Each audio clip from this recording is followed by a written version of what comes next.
Feminism was part of the Jewish group evolutionary strategy, which came out of the think tank known as the Frankfurt School. Its goal was to cause resentment, division, and weaken the relationships between men and women in the Gentile society, to destroy the institute of marriage and the sanctity of the family. Women would be turned into working units. Feminism is the idea that women are free when they serve their employers, but slaves when they help their husbands. Through promoting abortion and radical feminism, the sexes would turn against each other and consequently lower their demography by preventing childbirth. Feminist propaganda would brainwash white women that marriage constitutes slavery for them, and that freedom for women cannot be won without the abolition of marriage and traditional relationships. Jewish intellectuals, Jewish activists have been very involved in feminism, for example. There has been a tendency to see the white male as something that has to be sort of demoted in society. Because there's no question that, say, in the year 1950, that white males ran the show in America. Feminism, women were happy to stay at home and have children. Now women are encouraged to go off and have careers, and they have very few children. My view is that it would be far better, I think a lot more women would be happier being wives and mothers than they would be getting into the world of work where they had to be competitive. They have to sort of pretty much put the family on the back burner. Sexism was an epithet coined by the abortion-promoting feminist Jew Margaret Feldman. This epithet would be used to attack any person who uphold the natural order and mutually complementary roles of these sexes in society. Feminism has absolutely nothing to do with protecting women.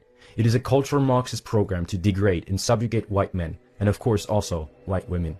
Well, one of the things they told me was that he was at the house one night, and we were talking, and he started laughing. He said, "Aaron, what do you think women's liberation was about?" And I said, I'm pretty conventional thinking about it at that point. I said, I think it's about women having the right to work, get equal pay with men, just like they won the right to vote, And he started to laugh. He said, "You're an idiot." And I said, "Why am I an idiot?" He said, "Let me tell you what that was about.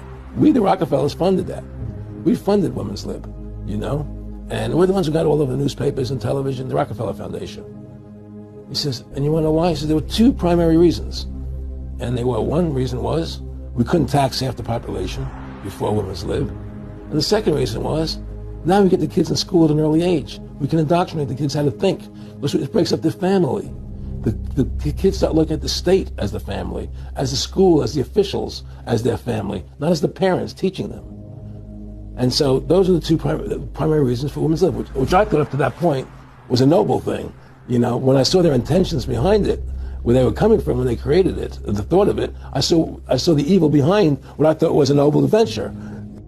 The Jewish radical feminist Robin Morgan stated that, "I feel that man-hating is an honorable and viable political act, that the oppressed have a right to class hatred against the class that is oppressing them. We can't destroy the inequities between men and women until we destroy marriage." Linda Gordon, Jewish feminist and historian, explains that the nuclear family must be destroyed. Whatever its ultimate meaning, the breakup of families now is an objectively revolutionary process. In order to do this, Jewish feminist Andrea Dworkin stated that they will have to destroy the structure of culture as we know it, its art, its churches, its laws, its nuclear families based on father right and nation states. She continues, "I want to see a man beaten to a bloody pulp with a high heel shoved in his mouth, like an apple in the mouth of a pig." The Jewish feminist Susan Sontag says that the white race is the cancer of human history. Fighting for gay marriage generally involves lying about what we're going to do with marriage when we get there. Because we lie that the institution of marriage is not going to change. And that is a lie. The institution of marriage is going to change, and it should change. And again, I don't think it should exist. The hyperinflation of Germany attracted the international community to Berlin, and it was known as the moral cesspit of Europe, where any and every deprived sexual activity could be had. The cultural Marxist Jews had introduced decadence and immorality into German culture, movies, art, and theater. That's why people say Berlin is the Babylon of the 20s. Things that had been considered to be immoral, amoral, whatever, became irrelevant, and anything went. Prostitution was legalized in 1927.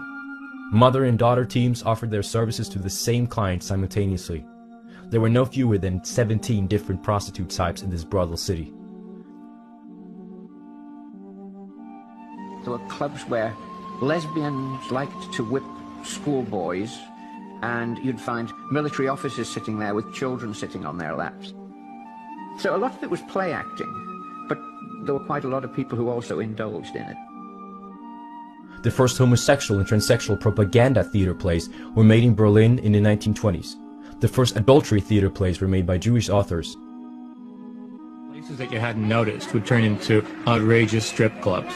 The basements of the restaurants would be homosexual or lesbian romper rooms and sex clubs.